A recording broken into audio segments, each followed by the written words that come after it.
Bombardment of the Gaza Strip is continuing. The Israeli government has kept its promise to pummel Gaza with missiles and shells. Israeli forces have destroyed an oil depot at Gaza's main power station. They say it wasn't a target, it was just hit by mistake. And the result can be seen from many kilometers away. Large plumes of smoke from the oil depot fire are covering Gaza's skyline, as you can see. In a moment, we'll be live to Nicole Johnston with the latest on the ground in Gaza, and also to our diplomatic editor in West Jerusalem, James Bays. But first, this report from Charles Stratford.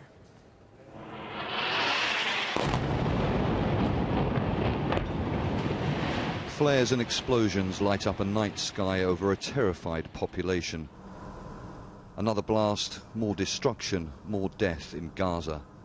The bombardment lasted all night, the most intense bombing of Gaza City since the beginning of the war more than 3 weeks ago. Airstrikes like this, one of 3 targeting a building in the port. In the morning light, fishermen went to inspect the destruction. There'd been like a constant bombardment in this area and in various others around Gaza, but it was very early in the morning that there was a sudden lull. This lasted about half an hour, and then there were 3 airstrikes on the building behind me, which is used by the fishermen to keep their equipment in. The streets were virtually empty as we drove around Gaza City. The Amin Mohammed Mosque, one of the largest in Gaza, was also targeted. Firemen finally arrived to put out the blaze. Young men try to retrieve what they can from the smoking rubble. I'm collecting the Qurans. The airstrikes happened around 3 in the morning. The finance ministry was hit and leveled at a similar time. We heard a massive explosion. We couldn't leave the house. It was so dangerous. We were terrified. Red Cross vehicles head towards smoke rising around the city. Various houses along this street have also been hit. This man says he came from Shaja'iyya with as many of his family as he could. We fled thinking it might be safer here. There are many of us. Where do we go next? When is this going to end? The Israeli military had warned people to leave their homes in various areas across the Gaza Strip. It says it will expand its campaign for hunting and destroying Hamas tunnels and weapons supplies. That mission, it seems, is now targeting officials. The home of Hamas leader Ismail Haniyeh was hit, but no one was hurt. Rockets were fired from Gaza into Israeli territory too, but they were intercepted by the Iron Dome or fell on empty ground. Daylight may have given the chance for people to survey the destruction, but as drones circle above and the attacks continue, few people are taking that risk. Charles Stratford, Al Jazeera, Gaza. Well, let's cross over to Gaza and speak to Nicole Johnston. Heaviest night of bombardment, Nicole, as we're reporting on Gaza City. Monday night, the electricity station now also hit. What can you tell us about that? Well, we were just out near the electricity station. It's about a 10-minute drive from Gaza City. Huge black plumes of smoke were just pouring off it. And the situation there looked very much out of control. We were speaking to the head of the power plant inside Gaza. He said they've pulled back all their teams, that it's too dangerous there to have them there trying to put the fire out. For the moment, they can't. He called it a catastrophe. He said that the Gaza power station is now completely out, unable to supply any electricity to Gaza at all. He has no idea when they can get it up and running again. All of their fuel bowsers for storing petrol have been destroyed. A couple of turbines had been damaged by tank shelling over the past few days. A generator hit, as well as their administration building had been destroyed as well.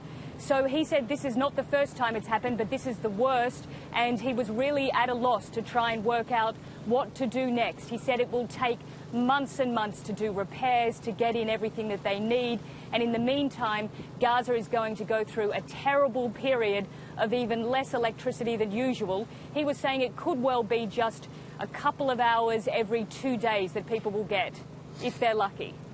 And Nicole, the death toll that we are getting so far is at 1,101 people killed since the war began on Gaza. And now with this hit on the power station, is this death toll likely to rise? What is the situation there with civilians who are in that area? Well, the power station actually is in an area of empty land, so it's surrounded by open fields. And that's why it has had a lot of problems with tank shelling, because those Israeli tanks are positioned on the eastern border of Gaza and they are firing well into those areas, 2, 3, 4 kilometres away from the border. So there were no civilians around there. Having said that, we have had a couple of airstrikes in the last hour in the middle of downtown Gaza City in the Al Ramal area, very close to Al Jazeera's bureau. No one was killed or injured in that, but it caused a great deal of panic. And it goes to show that at the moment in Gaza, nowhere is safe.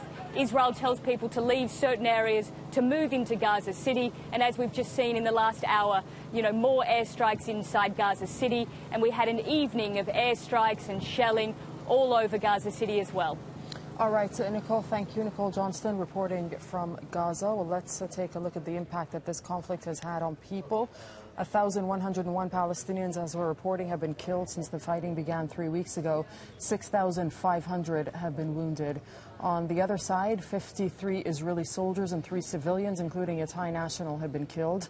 And the fighting has also displaced 180,000 Palestinians. Our diplomatic editor, James Bays, is joining us from West Jerusalem. And despite those figures, James, Benjamin Netanyahu did speak on Monday night and say that this operation is going to continue. Yes, it seems that the Israelis are pursuing a military strategy. Not clear whether they are also prepared still to talk about ceasefires and a ceasefire deal. Perhaps we'll find out a little bit more on this news hour.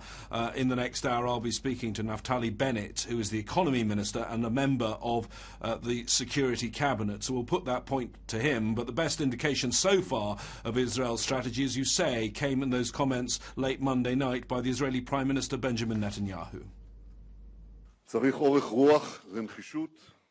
We must be prepared for a prolonged military operation in Gaza. We will continue to act strongly and with responsibility until we complete our mission. We know there are hard days ahead of us. This is a hard and painful day. We have to have patience and be determined to continue the struggle against a murderous terror organization which aspires to destroy us.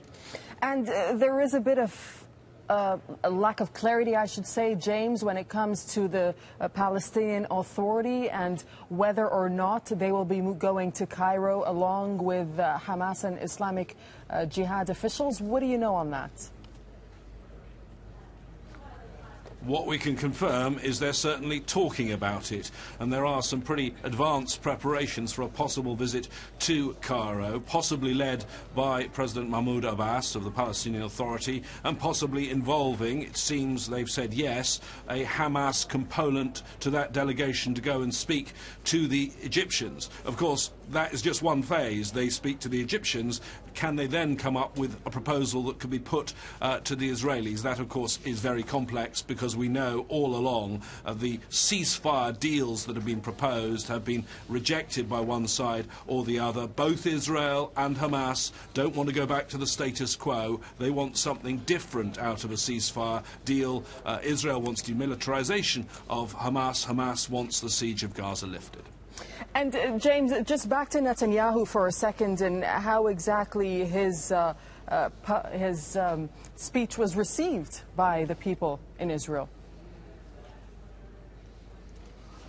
Well, the number of Israeli soldiers dead is slowly rising, as you've been reporting, but for now it doesn't seem to have affected Israeli public opinion. Now, there's a lot of criticism of Israel internationally. That will play into the decision-making. It's a factor, and it's also a factor when there's criticism coming from Israel's closest ally, the US. But really, the ultimate decisions, I think, about this are made for two reasons. One, military reasons, and two, based on what's going on here on the ground in Israel in terms of the politics and the public opinion. And right now, the public opinion and the politicians seem to be all behind Netanyahu and the ongoing military campaign.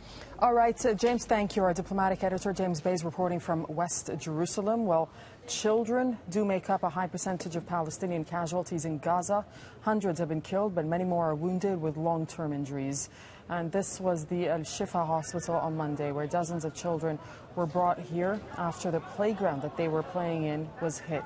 Witnesses say an Israeli drone was responsible, but the Israeli army says it was a rocket fired by Hamas. Meanwhile, Iran's supreme leader has accused the Israeli government of committing genocide. In a speech at an Eid festival in Tehran, Ayatollah Ali Khamenei called on the Islamic world to arm Palestinian fighters. What the heads of the Zionist regime are doing today is genocide. It is a huge historical catastrophe, and the criminals and the supporters of the criminals must be convicted on the world stage, and they must be punished. Well, in an echo of the Cold War, Washington accuses Moscow of breaking a nuclear